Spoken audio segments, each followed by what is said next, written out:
죽을 병에 걸렸을 때 그의 낯을 벽으로 향하여서 오직 세상 것들을 다 뒤로 하고 하나님만을 바라보면서 심히 통곡하며 눈물로 간절히 간구를 올렸습니다. 그때 하나님께서 그 기도를 신속하게 들어주시고 응답하여 주시고 그의 모든 병을 고쳐주시고 그리고 이 성을 보호하리라 약속까지 하나님이 내려주셨습니다.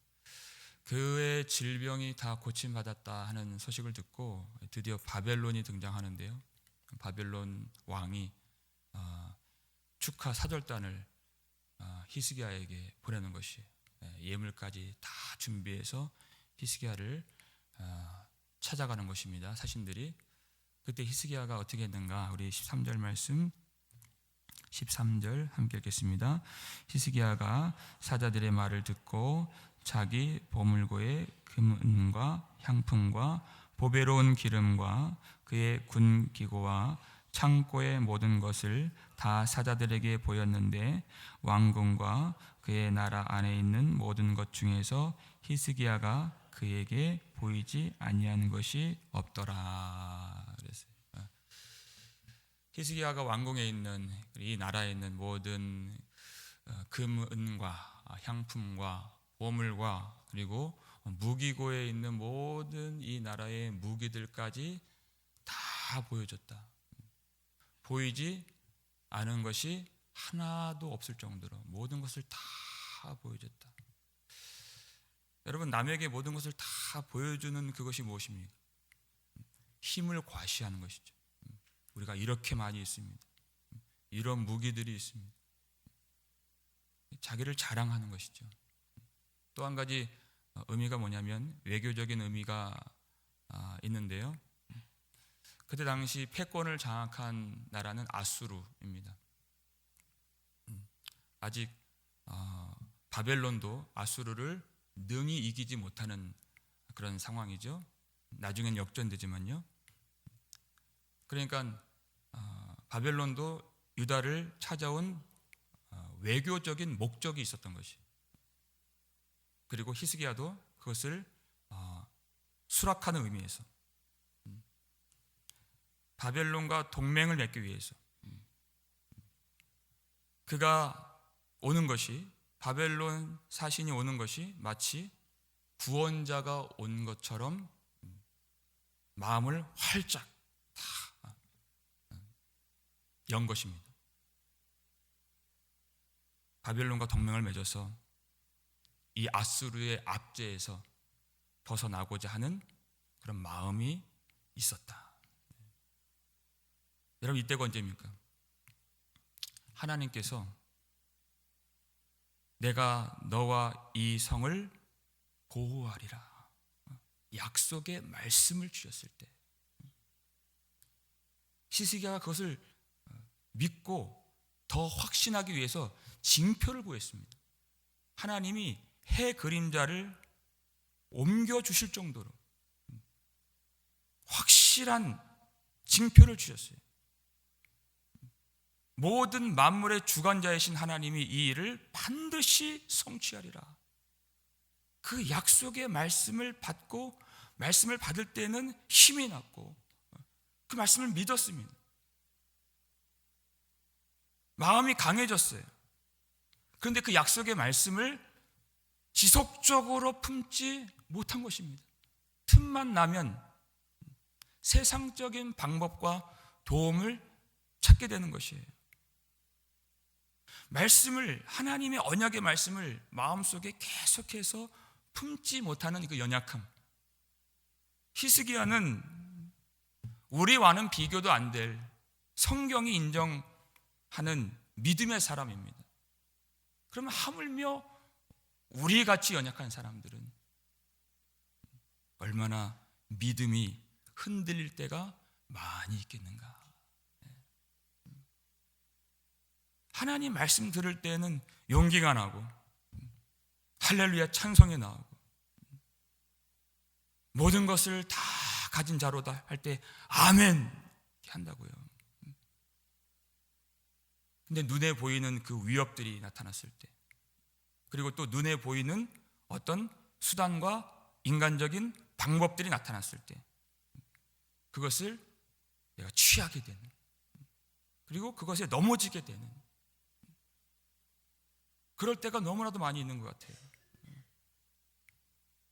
그가 죽을 병에 걸렸을 때 그의 얼굴을 벽으로 향하여 전적으로 하나님만을 바라보면서 면벽 기도를 드렸는데 그 기도가 무색하게 되었다.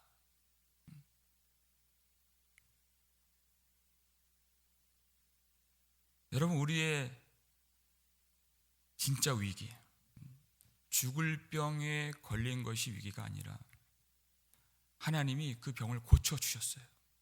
그리고 하나님이 말씀을 주셨어요. 하나님이 응답을 주셨어요. 그때가 위기인 것입니다, 사실은. 여러분, 많은 응답을 받아보셨죠? 놀라운 하나님의 역사하심, 어떨 때는 기적 같은 일들도 경험할 때가 있어요. 정말 사람의 일로 안 되는 것이, 사람의 힘으로 안 되는 것이. 근데 그 놀라운 응답과 역사를 경험하고 나서 우리의 마음이 어떻게 되느냐, 가만 식어져 버리는 것이. 그렇게 죽을 병에 걸렸을 때는 울며 불며 심히 통곡하며 눈물로 기도를 드렸는데 하나님 그래서 응답을 주셨어요. 내가 너를 낫게 하리니 3일 만에 성전에 올라가리라 그랬어요. 치료를 받으면 성전으로 올라가야 된다는 것입니다. 하나님께 감사와 찬송과 영광을 올리라는 것이. 근데 응답을 받고 나서 그렇게 하지 않죠. 더 이상 기도의 자리에 나오지 않는 것이에요. 마음이 굳어지고 마음이 교만해지고 그리고 다시 죄로 돌아가고 다시 예전의 습관으로 돌아가는 그러한 연약함이 우리에게 너무나도 많이 있다는 것입니다. 히스기야의 마지막 모습이 바로 오늘 본문의 모습이에요. 전무후무한 믿음의 사람으로 시작했지만 사실상 그의 실체, 그리고 우리의 모습은 어떠한가 하는 것입니다. 그때 이사야 선지자가 등장을 하죠. 14절 말씀입니다. 읽겠습니다. 선지자가 이사야가 히스기야 왕에게 나와 그에게 이르되 이 사람들이 무슨 말을 하였으며 어디서부터 왕에게 왔나이까? 히스기야가 이르되 먼 지방 바벨론에서 왔나이다 하니. 이사야 선지자는 하나님이 히스기야에게 주시는 언약의 말씀을 전달해 준, 그리고 내가 병에서 회복되리라, 이 성을 보호하리라, 하나님의 성취와 그리고 위로와 생명의 말씀을 가져다 준 그런 선지자죠. 근데 히스기야가 교만해지니까, 믿음이 흔들리니까 그렇게 하나님의 위로를 가져다 준 이사야가 이제 히스기야를 신문하는 거예요. 하나님은 그 불신앙에 대해서, 죄에 대해서 민감하게 반응하신다는 것입니다. 그들이 무슨 말을 하였으며 그들이 어디서 왔나이까 그랬어요. 다 알고 하는 얘기죠. 그랬더니 먼 지방 바벨론에서 왔나이다 그랬어요. 먼 지방. 그들은 멀리서 왔기 때문에 우리에게 어떠한 영향을 미치지 못할, 우리에게 어떠한 위협이 되지 못할 그런 나라의 사신들입니다. 자기의 잘못을 축소하고 은폐하는 그런 마음으로 대하고 있는 것입니다. 계속 묻죠. 그건 원하는 답이 아니었어요. 15절 말씀 읽겠습니다. 이사야가 이르되 그들이 왕궁에서 무엇을 보았나이까 하니 히스기야가 대답하되 내 궁에 있는 것을 그들이 다 보았나니 나의 창고에서 하나도 보이지 아니한 것이 없나이다 하더라.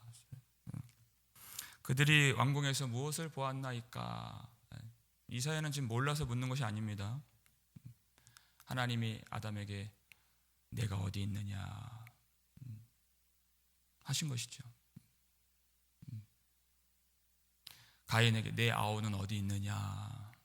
그건 몰라서 하신 질문이 아니에요.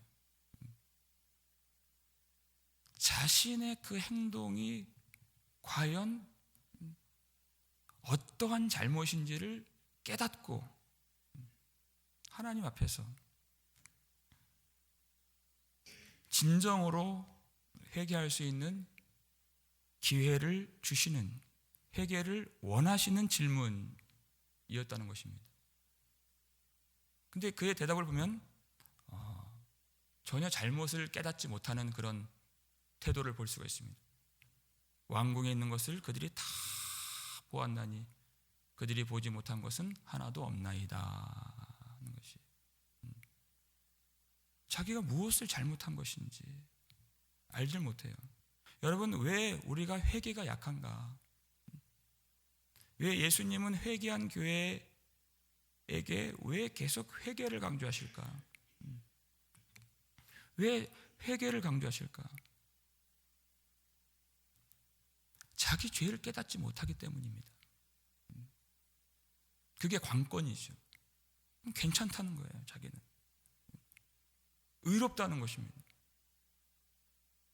별 문제가 없다는 것입니다. 주님이 바라보시는 우리의 모습과 내가 바라보는 나의 모습이 너무나도 다른 것이에요. 주님은 회개를 촉구하시는데 나는 괜찮다는 것이에요. 그러면 누가 맞는 것입니까? 사람이겠습니까? 하나님이시겠습니까? 죄를 깨닫지 못하는 것이에요.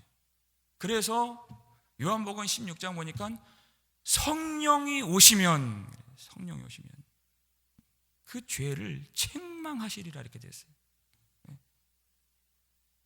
우리는 모른다는 것이에요. 우리 스스로는.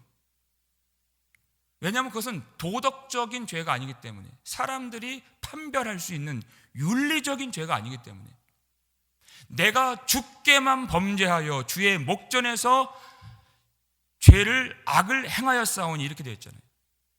하나님 앞에서의 죄지, 사람들이 판단할 수 있는, 선악을 말할 수 있는 그 죄가 아니라는 것입니다. 하나님만이 아시는 죄예요.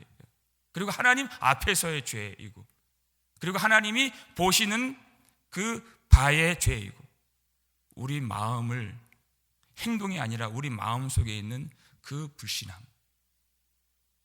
그 죄, 그것은 성령께서만 깨닫게 해주신다. 성령은 죄를 깨닫게 하시는 영이시고, 그리고 회개의 역사를 이루시는 하나님이십니다. 여러분, 그 성령을 구하시기를 바랍니다. 그래야 진정으로 바른 신앙생활을 할 수 있는 것이, 내가 이제까지 잘한 것이 아니라 오늘도 하나님 앞에서 마음을 찢어야 하는, 그것을 발견해야 돼요. 울어야 할 때 우는 마음이 있어야 되는 것입니다. 울어야 할 때 울지 못하는 자는 참 신자가 아니에요.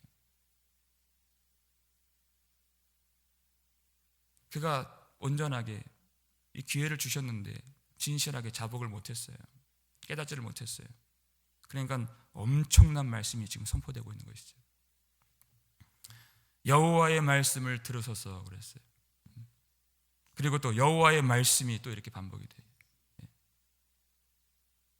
심판의 말씀이 선고되는 것입니다. 17절 말씀인데요, 함께 읽겠습니다. 여호와의 말씀이 날이 이르리니 왕궁의 모든 것과 왕의 조상들이 오늘까지 쌓아두었던 것이 바벨론으로 옮긴 바 되고 하나도 남지 아니할 것이요 그랬어요. 그 왕궁에 있는, 나라에 있는 모든 보물, 금, 은, 향품, 무기 다 보여줬는데 그것이 다 바벨론으로 옮긴 바가 될 것입니다. 그 날이 올 것입니다. 하나도 남지 않게 될 것입니다. 보여준 것이 하나도 남김없이 보여줬다는데 그와 같이 하나도 남김없이 다 옮겨질 것입니다.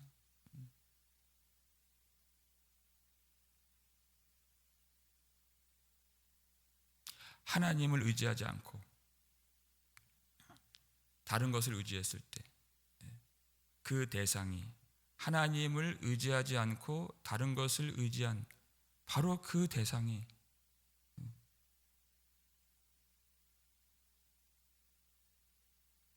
우리의 삶의 가장 큰 대적이 된다는 뜻입니다.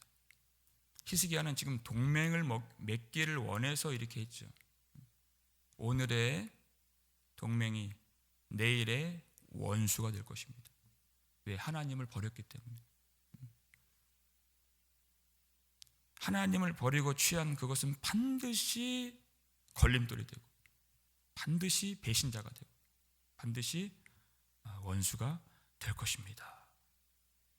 이제 이 나라가 아수르에 의해서는 망하지 않지만 바벨론에 의해서는 망하게 될 것입니다. 그 뜻이죠. 더 심각한 문제가 있습니다. 18절 말씀인데요. 읽겠습니다. 또 왕의 몸에서 날 아들 중에서 사로잡혀 바벨론 왕궁의 환관이 되리라 하셨나이다 하니. 여러분, 이 18절 말씀이 정말 더 심각한 문제입니다. 왕의 몸에서 날 아들 중에서 사로잡혀 바벨론 나라의 환관이 된다. 여러분, 다윗의 언약의 내용이 무엇입니까? 내 몸에서 날 씨가 영원한 왕위를 가질 것이고 그의 나라를 내가 영원히 견고하게 하리라. 중요한 건 뭐냐면 그 몸에서 날 씨, 몸에서 날 아들이에요. 아들. 근데 이 심판의 말씀이 뭐냐면 그 왕의 몸에서 날 아들이 사로잡혀 간다. 왕의 몸에서 날 아들은 다윗의 후손을 말하는 것이에요. 그러니까 하나님의 언약이 지금 희미해지고 흔들리는 위험에 처하게 된다는 것이에요. 온 백성들이 하나님의 언약을 바라보면서 하나님의 나라의 성취를 소망해야 되는데 그 하나님의 약속의 나라에 대한 소망이 흔들리는 것이에요. 그게 위기죠. 성전이 무너지고 돌로 만든 성전이 무너지고 성벽이 다 불타버리고 물건들이 다 빼앗겨서 옮겨진 바 되고 그것보다 더 심각한 문제는 뭐냐면 백성들 마음, 성도들 마음 속에 있는 믿음이 무너지는 거예요. 믿음이 무너지는 거예요. 그 아들을 통해서 그 나라를 하나님이 세우시는데 그 아들들이 사로잡혀가는 것이에요.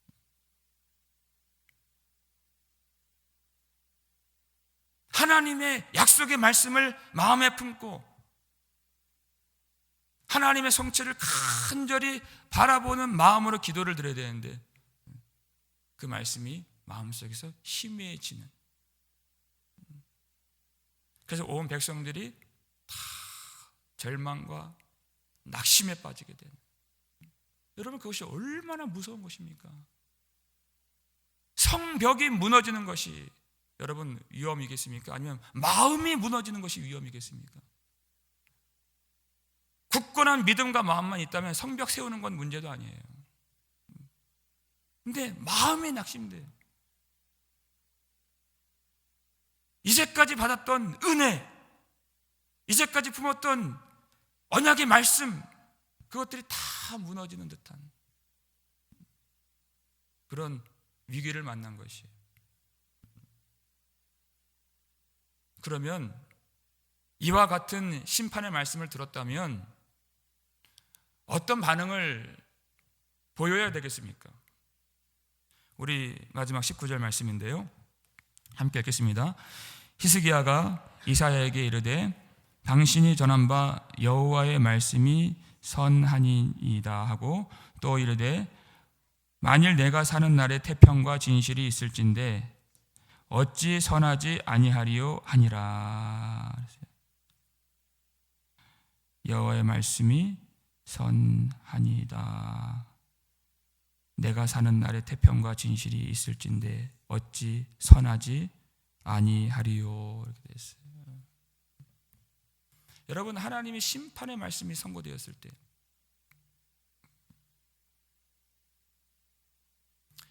하나님 앞에서 상한 심령을 가지고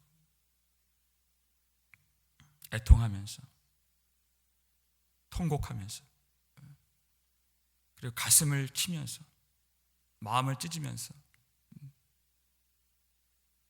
그렇게 하나님 앞에 나아가야죠. 하나님은 자기 백성의 기도를 들으시고 눈물을 보시는 하나님. 그렇게 말씀하셨다가도 여러분, 이방인들에게 그 선포된 말씀과 그 백성들에게, 자기 백성들에게 주신 말씀은 여러분 뭐가 다릅니까? 하나님은 인격적이신 분이세요. 그 기도를 들으신다는 것입니다. 그 기도를 들으시고 그 회개하는 상한 심령을 보시고 뜻을 돌이키신다는 것이 하나님. 근데 내 시대에는 태평과 진실이 있을진데 어찌 그 말씀이 선하지 않겠습니까? 내 때에 별 문제가 없다면야 나는 감사합니다. 여러분, 자기가 죽을 병 걸렸을 때는 어떻게 했습니까? 본인이 죽을 병 걸렸을 때 심히 통곡하면서 자기의 얼굴을 벽으로 향하여서 그렇게 울며 불며 간절한 간구를 올렸어요. 그런데 날이 이르리니 이제 가까운 미래에 이 나라가 멸망을 하고 성전이 무너지고 모든 성전의 기물들이 다 옮김바되고 아들들이 다 사로잡혀서 환관이 되리라 했을 때에는 그 마음이 되지 않습니다. 그 상한 마음, 그 간절한, 그 통곡의 마음.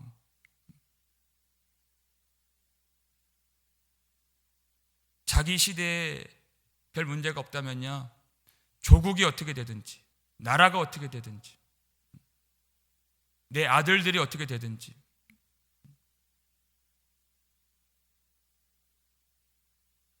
자신과는 별개의 문제로 생각하고 주님 앞에서 간절히 회개하며 기도하며 나아가지 못하는 그와 같은 마음은 주님의 마음이 아닌 것입니다. 복음적인 태도가 아닌 것이. 여러분, 우리 예수님 어떻게 하셨습니까? 예수님 자신에게는 죄가 없으시죠? 근데 예루살렘 성을 보시면서, 그 멸망당할 예루살렘 성을 보시면서 예수님은 우셨습니다. 자기의 죽음 때문이 아니었어요. 우리의 죽음, 우리의 고통, 우리의 무지함, 우리의 비참함, 그것들로 예수님은 비통함을 느끼셨습니다. 견딜 수 없을 정도의 그 비통함, 심히 통곡하며 눈물로 간구를 올리신 예수님. 그래서 우리를 구원하시기 위하여서 예수님 우리 가운데로 임하여 주셨습니다.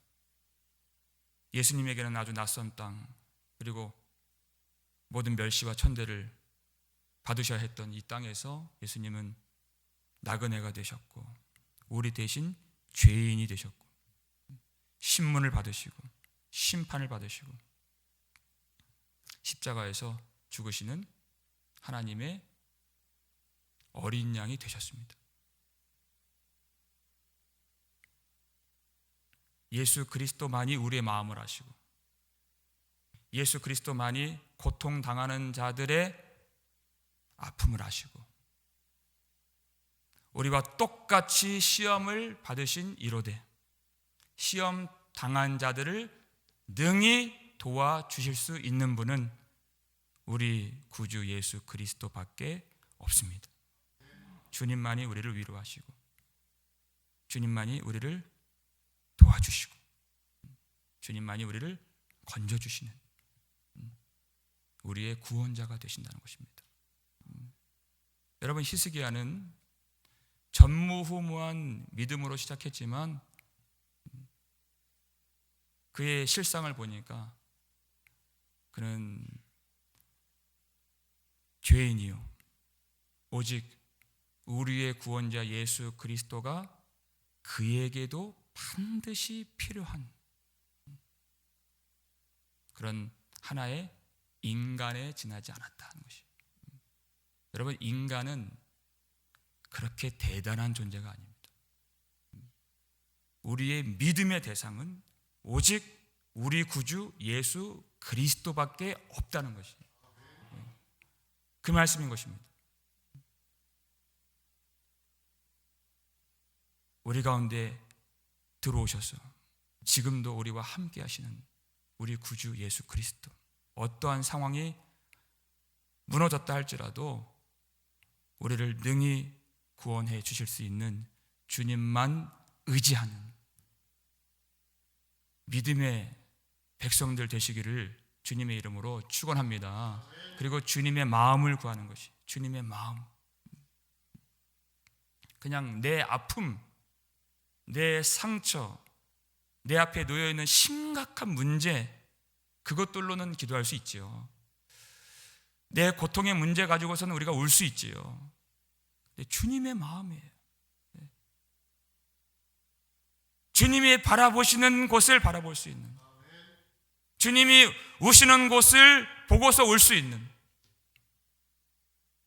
지금 울어야 할 때 마땅히 울 수 있는 주님의 마음. 여러분, 우리 조국이 참 어렵습니다. 우리 조국을 위해서 울 수 있는 마음이 되시고, 우리는 그래도 반 이상 인생을 살아왔어요. 이제 우리 다음 세대, 이제 인생을 살아가야 하는 우리 후손들이 정말 하나님의 영광이 비추는 거룩한 땅에서 하나님을 진실로 알고 귀하게 쓰임받기를 원하는 우리 후손들을 위한 눈물, 나의 가난이나 나의 아픔만 위해서 그렇게 가슴을 치는 것이 아니라, 여러분, 우리 교회 안에 많은 어려움을 당한 분들이 계십니다. 우리의 이웃과 우리 친구와 우리 교우들을 위해서 흘리는 간절한 눈물, 교회를 위해서, 교회의 과거의 영광만 생각하고 취해 있는 것이 아니라 장차 다가올 교회의 미래의 소망을 바라보면서,